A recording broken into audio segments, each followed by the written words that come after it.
मैं अलका ठाकुर हूं और आप सभी का अलका मेडिकल क्लासेस में स्वागत है। आज हम स्टार्ट करने वाले हैं स्टमक के बारे में। इसको हम दो पार्ट में डिवाइड कर लेते हैं, पार्ट 1 और पार्ट 2। पार्ट 1 में हम इसके स्ट्रक्चर को देखेंगे और स्टमक क्या होती है इसके बारे में जानेंगे, और पार्ट 2 में इसमें से निकलने वाले यानी कि स्टमक को क्या बोलते हैं मेडिकल टर्म में, गैस्ट्रिक, तो गैस्ट्रिक जूस को हम देखेंगे और उसके फंक्शन को हम नेक्स्ट पार्ट में देखेंगे। तो स्टमक का डायग्राम देख रहे हैं कि स्टमक का जो डायग्राम होता है वो कुछ इस टाइप का होता है, ठीक है। तो यहाँ पे ये है ईसोफेगस, ये है लीवर, ये है स्टमक, और स्टमक के पीछे से आती है पैनक्रिया, ठीक है। पैनक्रिया का हेड यहाँ पे होता है। पैनक्रिया के बारे में मैंने ऑलरेडी आप लोगों को बताया है, जाकर के आप चेक कर सकते हैं। ये है आपकी स्मॉल इंटेस्टाइन और ये है लार्ज इंटेस्टाइन, ठीक है।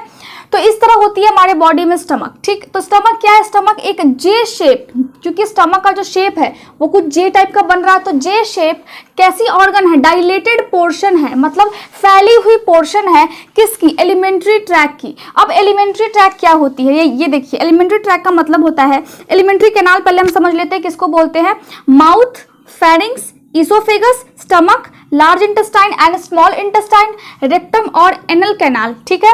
इन सभी को साथ में हम एलिमेंट्री कैनाल बोलते हैं। जो स्ट्रक्चर होती है एलिमेंट्री कैनाल की, उन सभी के बारे में मैंने ऑलरेडी लेक्चर आप लोगों को बता दिया है, ठीक है।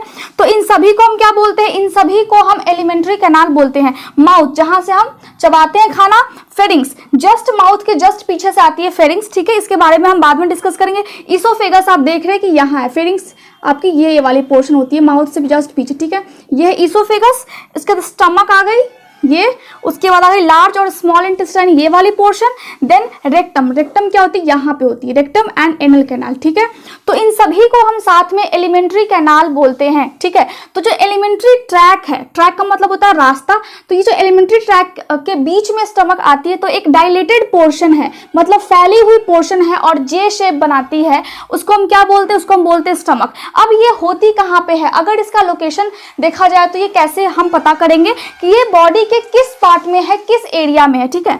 ये कहां पे है, मतलब सिचुएटेड कहां पे है, एपिगैस्ट्रिक, अम्ब्लाइकल और लेफ्ट हाइपोकॉन्ड्रियक रीजन में है। अब एपिगैस्ट्रिक क्या होती है, अम्ब्लाइकल क्या होती है और हाइपोकॉन्ड्रियक रीजन क्या होती है, ये देखिए। अगर हम एब्डोमिनल कैविटी को डिवाइड करते हैं, ये एक आदमी का फिगर है, ठीक है। तो यहाँ तक तो लंग्स होती है, यहाँ तक तो लंग्स होती है, उसके बाद यहाँ से स्टार्ट होती है, यहाँ तक एब्डोमेन होती है, ठीक है, इस वाले पोर्शन को। तो ये नाभि के पास वाली जो एरिया है, इन सभी को हम आदमी के पोर्शन को हम यानी कि इसके बॉडी को हम 9 पार्ट्स में डिवाइड करते हैं। जो हमारा बॉडी है अगर हम उसको बांटेंगे तो कुछ 9 पार्ट्स बनेंगे, 9 भाग में डिवाइड हो जाएंगे। जो इस वाला पार्ट है यानी कि जो ऊपर वाला पार्ट है उसको हम बोलते हैं एपिगैस्ट्रिक। एपी का मतलब होता है ऊपर और गैस्ट्रिक का मतलब होता है स्टमक, ठीक है। तो स्टमक के ऊपर वाला पार्ट है अम्ब्लाइकल रीजन, जहां पे नाभि होती है वो, ठीक है। और हाइपोगैस्ट्रिक मतलब जहां पे स्टमक है उससे नीचे वाला ये पोर्शन है, ठीक। इसके बाद इस साइड अगर हम देखें तो यह है लेफ्ट हाइपोकॉन्ड्रियम, ठीक है, लेफ्ट हाइपोकॉन्ड्रियम, ये वाला पार्ट लेफ्ट फ्लैंक, और ये वाला पार्ट लेफ्ट इलियक। इलियक का मतलब होता है इंटेस्टाइन, मतलब यहाँ तक तो इंटेस्टाइन आती है। इलियक फोसा या फिर ग्रोइन, ग्रोइन का मतलब होता है जहाँ पे एब्डोमेन और थाई जहाँ पे मिलते हैं उसको हम ग्रोइन बोलते हैं, ठीक है। इस साइड वाला जो पोर्शन है उसको हम बोलते हैं राइट इलियक फोसा, और इस साइड वाले पोर्शन को, ये देखिए छोटा सा पोर्शन है, ये बीच वाला है अम्ब्लाइकल रीजन, ये वाला राइट फ्लैंक, और ये है राइट हाइपोकॉन्ड्रियम। तो इसको आपको याद करना पड़ेगा, ठीक है। तो इन सभी को हम 9 पार्ट्स में डिवाइड करते हैं। तो स्टमक कहाँ पे होती है, एपिगैस्ट्रिक। तो एपिगैस्ट्रिक कहाँ पे, ये देखिए, ये है स्टमक का जो कुछ पोर्शन है वो इस वाले रीजन में आता है, इस वाले एरिया में आता है। अम्ब्लाइकल मतलब नाभि वाले पोर्शन में, ये बीच वाले पोर्शन में आता है। स्टमक स्टार्ट इस टाइप से होती है यहाँ से, तो इस वाले पोर्शन में भी आता है। और लेफ्ट हाइपोकॉन्ड्रियक मतलब इस वाले पोर्शन में भी इसकी कुछ पार्ट आते हैं। तो स्टमक का जो लोकेशन है वो कहाँ पे हो जाएगा, epigastric, umbilical, left hypochondriac region, ठीक है। किसकी, एब्डोमिनल कैविटी की, क्योंकि यहाँ पे एब्डोमिनल कैविटी को ही डिवाइड कर रहे हैं, यहाँ से यहाँ तक तो एब्डोमेन की कैविटी है, लेकिन एब्डोमेन के ऊपर को हम क्या बोल रहे हैं, एपिगैस्ट्रिक रीजन, और नीचे वाले को हाइपोगैस्ट्रिक। तो लोकेशन कैसी होगी, लोकेशन जैसा मैंने आपको बताया भी, एपिगैस्ट्रिक, अम्ब्लाइकल और हाइपोकॉन्ड्रियक रीजन हो गई, ठीक है। तो यहाँ पे स्टमक आपकी है। अब हम स्टमक के स्ट्रक्चर को देख लेते हैं कि आखिर जो इसका स्ट्रक्चर है, बनावट है, वो किस तरह से हमारे बॉडी में ये रहता है और इसकी बनावट क्या है, ठीक है। तो स्टमक कैसे नीचे की तरफ आता है, देखिए ईसोफेगस, ये जो ईसोफेगस है उसके बाद ये डायलेटेड मतलब फैल करके नीचे की तरफ जे शेप बना करके और फिर ये इंटेस्टाइन में मिक्स हो जाता है, मतलब इंटेस्टाइन से फिर आगे चला जाता है। अब इंटेस्टाइन का जो पहला वाला पार्ट होता है उसको हम बोलते हैं ड्यूडेनम, ठीक है। तो इंटेस्टाइन के बारे में अभी हम इस लेक्चर में नहीं पढ़ेंगे, इस लेक्चर में हम सिर्फ स्टमक के बारे में पढ़ रहे हैं। तो ये आप जान लीजिए कि ड्यूडेनम क्या है। ड्यूडेनम इंटेस्टाइन का पहला वाला पोर्शन है जो स्टार्टिंग का स्टार्ट होता है, मतलब स्टमक जैसे ही खत्म होता है उसके बाद ड्यूडेनम जो कि स्मॉल इंटेस्टाइन है उसका पार्ट स्टार्ट हो जाता है, उसको हम बोलते हैं ड्यूडेनम, ठीक है।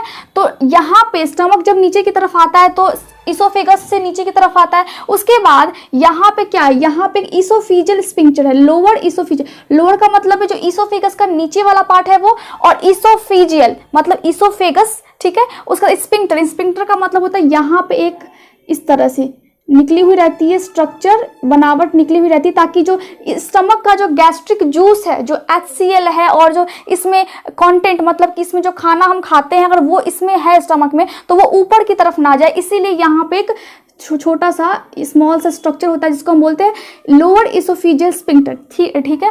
उसके बाद नीचे की तरफ होता है पाइलोरिक स्फिंक्टर। पाइलोरिक का मतलब होता है कि सबसे पहले जान लें कि जो स्टमक होती है उसको हम 3 पार्ट्स में डिवाइड कर देते हैं। 3 पार्ट्स में मतलब 3 रीजन में। कैसे? The fundus, body and pylorus. Fundus हम किसको बोलते हैं? ये जो पोर्शन है, ये वाली पोर्शन, इसको हम फंडस बोलते हैं। ये बीच में बड़ी सी पोर्शन जिसको हम बॉडी बोलते हैं, और नीचे ये जो ब्लैक कलर की मैंने लाइनिंग बनाई है इसके बाद ये वाली पोर्शन, इसको हम बोलते हैं पाइलोडस। तो जो पाइलोडस है उसके लास्ट में ये इस तरह की स्ट्रक्चर निकली हुई रहती है ताकि इसमें का जो खाना है वो इधर ना आ पाए, वो इंटेस्टाइन में छोटी आंत में ना आए, ठीक है, इधर ना आए और इसको ये रोक करके रखे, ठीक। तो स्टार्टिंग कैसे मैंने की है कि स्टमक जो है वो इसोफेगस से आगे बढ़ते हुए क्या करती है, इसोफिजियल स्फिंक्टर, और आगे की तरफ जाकर के फिर कहाँ तक खत्म होती है, पाइलोरिक स्फिंक्टर पे ये खत्म हो जाती है। मतलब स्टमक जो है, हमारा जो पेट है वो इस तरह डायलेट हो करके फैल करके इसोफेगस से नीचे आता है और फिर वो फैल जाता है और फिर वो पाइलोरस के पास पाइलोरिक स्फिंक्टर में जाकर के इसका जो स्ट्रक्चर है वो खत्म होता है। उसके बाद हम देख लेते हैं कि स्टमक के पास 2 कर्वेचर है। कर्वेचर का मतलब जिस तरह स्टमक मुड़ी हुई है वो 2 टाइप से है, एक छोटी सी इसमें घुमावट है और एक बड़ी सी है। तो जो बड़ी सी है यानी कि जो पीछे वाली उसको हम बोलते हैं ग्रेटर कर्वेचर, ठीक है, और जो आगे वाली यानी कि ये वाली जो घुमावट है, ये वाली जो मुड़ी हुई है छोटी सी, इसको हम बोलते हैं लेसर कर्वेचर, ठीक है। तो ये मुड़ी हुई है आगे से भी और पीछे से भी, देखिए ये बड़ी सी हो गई, ये छोटी सी, तो इसको लेसर कर्वेचर और इसको ग्रेटर कर्वेचर, ठीक है। अब मैंने आपको बता दिया कि ये 3 पार्ट्स में डिवाइड होते हैं, 3 रीजन्स, मतलब जो इसकी एरियाज को हम 3, फंडस, बॉडी और पाइलोरस। ये जो पाइलोरिक स्फिंक्टर है, अगर हमारे पेट में खाना होता है और उसका डाइजेशन मतलब पाचन की क्रिया अगर स्टार्ट रहती है तो ये वाली जो स्फिंक्टर है, पाइलोरिक स्फिंक्टर, ये बंद रहती है। ये टाइटली क्या करती है, ये टाइटली इसको बंद कर देती है, इसको ब्लॉक कर देती है ताकि खाना इधर से छोटी आंत में ना जाए। लेकिन अगर हम भूखे रहते हैं, खाली पेट रहते हैं, तो यहाँ पे ये जो पाइलोरिक स्फिंक्टर है ये फिर रिलैक्स करती है, आराम करती है और ये खुली हुई रहती है। खुली हुई मतलब इस टाइप से खुली हुई रहेगी, और जब बंद कैसे होगी, बंद होगी तो यहाँ पे इस टाइप से दोनों जुड़ करके बंद हो जाएगी, ताकि जो भी इसमें खाना है, जो भी इसमें पाचन की क्रिया हो रही है, उसके जो भी कंटेंट है, फूड के जो भी कंटेंट है, वो बाहर इधर पास ना हो सके। चलिए अब हम स्टमक के वॉल को देख लेते हैं, मतलब स्टमक बाहर से और अंदर से किस लेयर की बनी है, किस टाइप के टिश्यू यहाँ या फिर किस टाइप के जो फाइबर्स होते हैं। फाइबर्स का मतलब होता है, फॉर एग्जाम्पल अगर ये मेरे हाथ है तो पीछे से स्किन कुछ अलग टाइप की है और अंदर से कुछ अलग टाइप की है। तो सेम इसी तरह स्टमक है, इसकी बाहर की जो स्किन है वो कुछ अलग होगी, मतलब बाहर की जो लेयर है वो अलग टाइप की होगी, और अंदर की यानी कि स्टमक को अगर खोल देंगे तो अंदर की जो लेयर होगी वो कुछ अलग टाइप की होगी। अंदर की परत अलग होगी, बाहर की भी परत अलग होगी, ठीक है। तो जो वॉल होती है, वॉल का मतलब होता है दीवार, तो बाहर की परत और अंदर की परत की बात हो रही है, तो वो 2 टाइप की होती है, ठीक है। बाहर जो होती है वो है मसल लेयर की बनी होती है, ठीक है, मसल लेयर, और अंदर जो बनी होती है वो म्यूकोजा की बनी होती है। तो अंदर जो बनी होती है वो म्यूकोजा की बनी होती है और बाहर जो है वो मसल लेयर है। तो मसल लेयर में भी कौन सी मसल लेयर है, ये है स्मूथ मसल फाइबर, स्मूथ मतलब चिकनी मसल लेयर की बनी हुई है, ठीक है, स्मूथ मसल फाइबर्स की ये बनी हुई है। अब इसमें भी टाइप्स है, इसमें टाइप्स कैसे हैं? लॉन्गिट्यूडनल फाइबर है बाहर की तरफ, ठीक है, यानी कि बाहर में भी ये ऊपर से परत देख रहे हैं तो ये वाली जो है फंडस, इसमें है लॉन्गिट्यूडनल फाइबर्स। जो बीच वाली बॉडी है ये वाली पोर्शन उसको बोलते हैं सर्कुलर फाइबर्स। इसमें जो फाइबर्स है, जो स्मूथ मसल्स की फाइबर्स है, उसकी जो स्ट्रक्चर है वो सर्कुलर मतलब गोल गोल है, और लॉन्गिट्यूडनल मतलब लंबी सी है, ठीक है। फाइबर इस टाइप की है, फाइबर लंबी सी इस टाइप की स्ट्रक्चर होगी, ठीक है। सर्कुलर मतलब इस टाइप की होगी, इस टाइप की, अगर स्किन की वो होगी फाइबर की तो इस टाइप की होगी, ठीक है, जो उसकी स्ट्रक्चर होगी। अगर हम माइक्रोस्कोप में देखेंगे तो लॉन्गिट्यूडनल नाम इसलिए पड़ा है क्योंकि ये लंबा होगा, ठीक है, और सर्कुलर मतलब ये इस टाइप से बनी होगी। तो इस टाइप से जैसे स्टमक ऐसे मुड़ रही है तो यहाँ पे इस टाइप से बनी हुई है, ठीक है।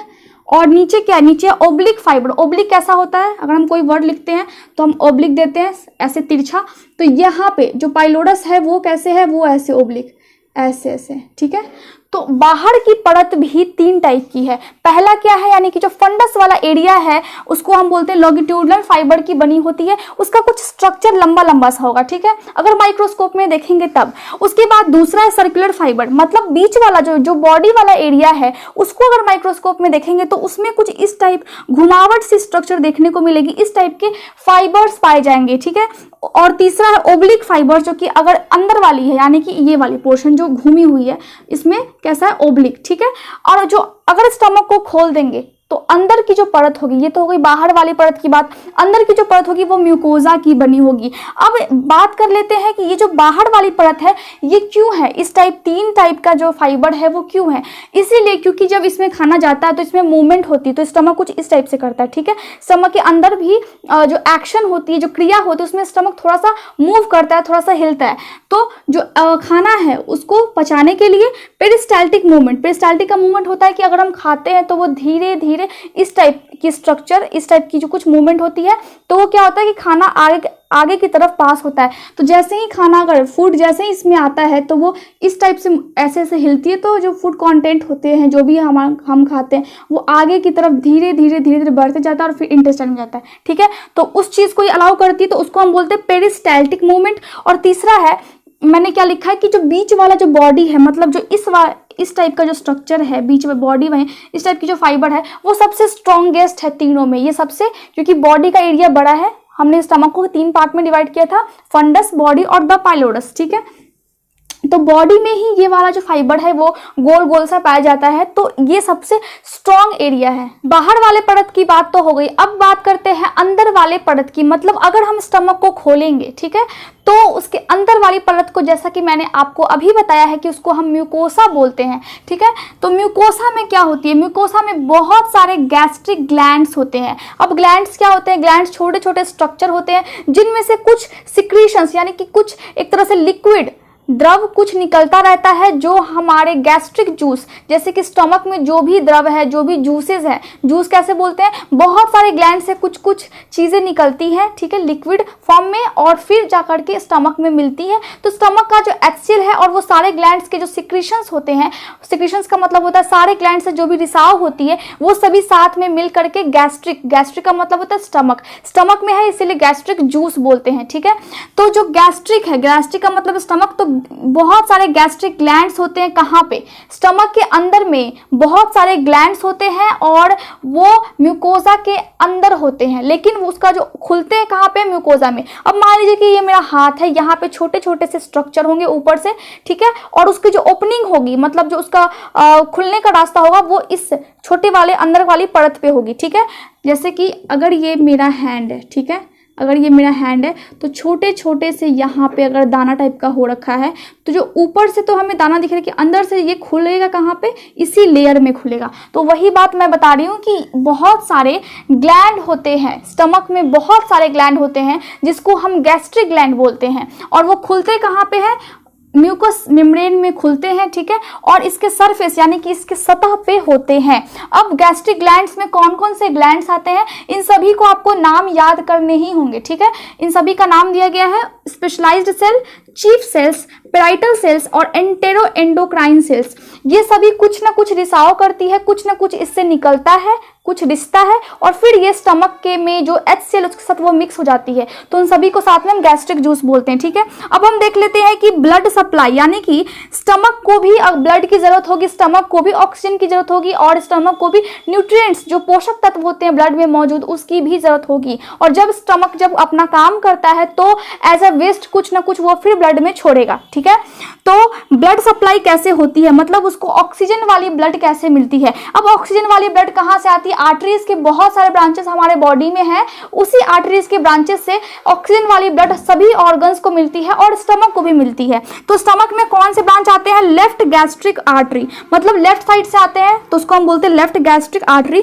दूसरा क्या है, ब्रांच ऑफ कोलिक आर्टरी। अभी हम आर्टरी के ब्रांच को डिस्कस नहीं करेंगे, इसको हम किसी और लेक्चर में डिस्कस करेंगे। ठीक है, तो आपको सिर्फ यहाँ पे नाम याद रखना है कि कोलिक जो आर्टरी होती है उसकी एक ब्रांच होती है जो कि स्टमक तक आती है, उसकी एक शाखा होती है जो स्टमक तक आती है। ठीक है, राइट गैस्ट्रिक आर्टरी मतलब राइट साइड से जो स्टमक की आर्टरी है, राइट साइड से स्टमक में आर्टरी आती है, उसको हम बोलते हैं राइट स्टमक आर्टरी। ठीक है, गैस्ट्रोइपिपलोइड आर्टरी, इन सभी को आपको याद करना पड़ेगा कि ये कैसी आर्टरी है। अब जब इन आर्टरी के थ्रू इसको ऑक्सीजन वाली ब्लड मिल गई है तो स्टमक अपना काम करेगा और एज अ वेस्ट फिर उसको ब्लड में कुछ छोड़ना पड़ेगा। मतलब अगर वो कोई भी आदमी अपना काम करता है तो वेस्ट कुछ ना कुछ निकलता है, कोई भी सेल काम करेगा कोई भी सेल अगर फंक्शन करेगा तो वेस्ट जरूर निकलेगा। ठीक है, तो वेस्ट कहाँ पे ये लोग ड्रेन करते हैं, कहाँ पे सभी ऑर्गन्स वेस्ट को गिराते हैं, तो वेन्स में गिराते हैं। आर्टरी से इनको ब्लड मिलती है ऑक्सीजन वाली और वेन्स में कार्बन डाइऑक्साइड वाली ब्लड होती है, क्योंकि एज अ वेस्ट ये सभी ऑर्गन क्या करते हैं, उसको अशुद्ध खून को वेन्स में ड्रेन कर देते हैं, वेन्स में गिरा देते हैं। तो सेम इसी तरह ब्लड सप्लाई होगी यहाँ पे, और लेफ्ट गैस्ट्रिक आर्टरी की जगह पे वेन। ठीक है, मतलब अपना ये अशुद्ध चीज वेन में गिरा देती है। अब सेम उसी ब्रांच से ब्रांच ऑफ कोलिक यहाँ पे हो जाएगा वेन। ठीक है, मतलब इससे तो इसको शुद्ध वाला खून मिला और यहाँ पे अपना काम करने के बाद ये सेम ब्रांच में वेन के सेम ब्रांच में गिरा देगा। राइट गैस्ट्रिक यहाँ पे आर्टरी की जगह पे वेन, मतलब अपना काम करने के बाद वेन में फिर ये ड्रॉप कर देगा। गैस्ट्रोइपिपलोइड आर्टरी की जगह पे वेन, तो अपना काम करने का ये वेन में ड्रॉप कर देगा, वेन में ये ड्रेन कर देगा अपने जो भी अपनी वेस्ट है उसको। कौन वेस्ट करेगा, स्टमक वेस्ट करेगा। और ये जो सभी वेन है, ये सभी ब्रांच साथ में कहाँ पे अपने वेस्ट को ड्रॉप करेंगे, कहाँ पे वेस्ट को अपने ड्रेन करेंगे, कहाँ पे गिराएंगे, तो लीवर में एक होती है पोर्टल वेन, लीवर में मौजूद होती है पोर्टल वेन। तो ये जो सभी वेन है सब साथ में कहीं ना कहीं ऑर्गन्स के पास से दूर जाकर के साथ में मिलती है और सीधे पोर्टल वेन में अपने वेस्ट को गिरा देती है, अपने जो क्या बोलते हैं, अपने जो पदार्थ होते हैं जो उनके लायक नहीं है, क्योंकि ऑलरेडी वो ऑक्सीजन ले चुके हैं, उसके बाद अपना काम कर चुके हैं, और फिर वो वेस्ट को पोर्टल वेन में गिरा देते हैं और फिर चली जाती है वो हार्ट में शुद्ध होने के लिए। अब हार्ट में जाती है, फिर हार्ट उसको लंग्स में भेजता है ऑक्सीजन के लिए। तो ये सभी प्रोसेस चलती रहती है। आज का लेक्चर में हमने क्या पढ़ा है, आज के लेक्चर में हमने पार्ट 1 को पढ़ा है। पार्ट 2 में हम गैस्ट्रिक जूस, ठीक है, ये सभी क्या करते हैं, ये सभी कुछ ना कुछ रिसाव करते हैं और फिर गैस्ट्रिक जूस बनता है। तो उस गैस्ट्रिक जूस के बारे में हम नेक्स्ट पार्ट में आए, यानी कि हम पार्ट 2 में पढ़ेंगे, और स्टमक का क्या फंक्शन होता है उसको हम पार्ट 2 में पढ़ेंगे। अगर आपको मेरे लेक्चर्स अच्छे लगते हैं तो आप इसे लाइक, शेयर और सब्सक्राइब करें। इसके अलावा आप मेरे टेलीग्राम चैनल को भी ज्वाइन कर सकते हैं, और कोई भी डाउट हो तो आप कमेंट कर सकते हैं या कॉन्टेक्ट करने के लिए आप ईमेल कर सकते हैं। Thank you so much.